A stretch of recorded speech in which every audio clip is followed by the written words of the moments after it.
যুক্তরাষ্ট্রের বিমান বাহিনীর গর্ব F-35 যুদ্ধবিমান দুর্ঘটনা এখনো ভুলেনি বিশ্ব। এরই মধ্যে মার্কিন সামরিক দম্ভ আরও একবার লজ্জার মুখে। মরতে মরতে বেঁচে গেছে একটি F-15E স্ট্রাইক ঈগল যুদ্ধবিমান।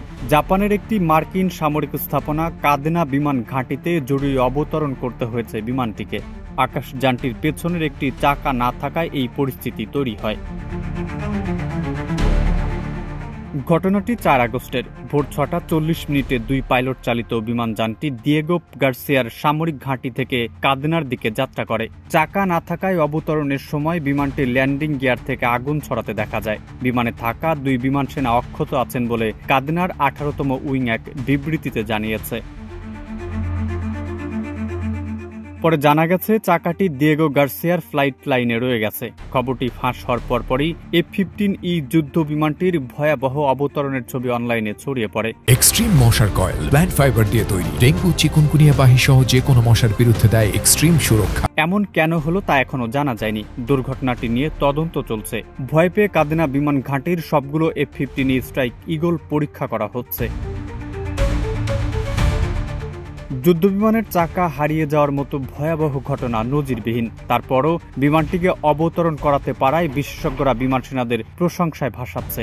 বলা হচ্ছে, তারা যেভাবে বিমানটি নামিয়ে এনেছেন তা তাদের প্রশিক্ষণ আর পেশাদারিত্বের প্রমাণ। এমন জটিল পরিস্থিতিতে সবচেয়ে কম সময়ের মধ্যে ব্যবস্থা নেওয়ায় বিমান ঘাঁটিটির সুরক্ষা দলগুলোকে ধন্যবাদ জানান কাদেনার 18তম উইংয়ের কমান্ডার ব্রিগেডিয়ার জেনারেল জন গ্যালমোর। F-15E স্ট্রাইক ঈগল যুদ্ধ বিমানটি যখন কাদেনায় চাকা ছাড়াই অবতরণ করে তখন চাকার হাত থেকে আগুনের ফুলকি ছড়াচ্ছিল আর কালো ধোঁয়া বের হচ্ছিল। এমন হলে এর আগে আকাশযানকে তার পেটে ভর করে অবতরণ করানো হতো, কিন্তু F-15E বাকি 2 চাকায় ভর করেই মাটিতে নেমে আসতে পেরেছে। একটি চাকা না থাকায় একটি যুদ্ধ বিমানকে সর্বোচ্চ ক্ষতিতে ফেলতে পারে, কারণ এতে অবতরণের সময় ভারসাম্য নষ্ট হয়ে বিমানটি রানওয়ে থেকে ছিটকে যেতে পারে। এভাবে নিয়ন্ত্রণ হারালে উচ্চ গতির কারণে পাইলটের চরম পরিণতি হয়। আলোচিত F-15E স্ট্রাইক ঈগল যুদ্ধ বিমানটির ল্যান্ডিং গিয়ারেও আগুন দেখা দিয়েছিল। ভাগ্য খারাপ থাকলে ওই আগুন যদি বিমানের জ্বালানিতে লেগে যেত তাহলে কি হতো? দর্শক, আপনারাই ভেবে নিন।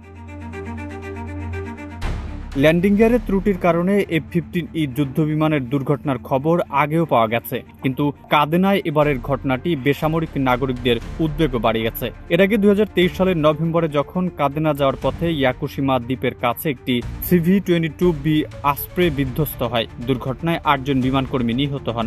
সম্ভবত ইঞ্জিনে আগুন লেগে দুঃখজনক ঘটনাটি ঘটেছিল।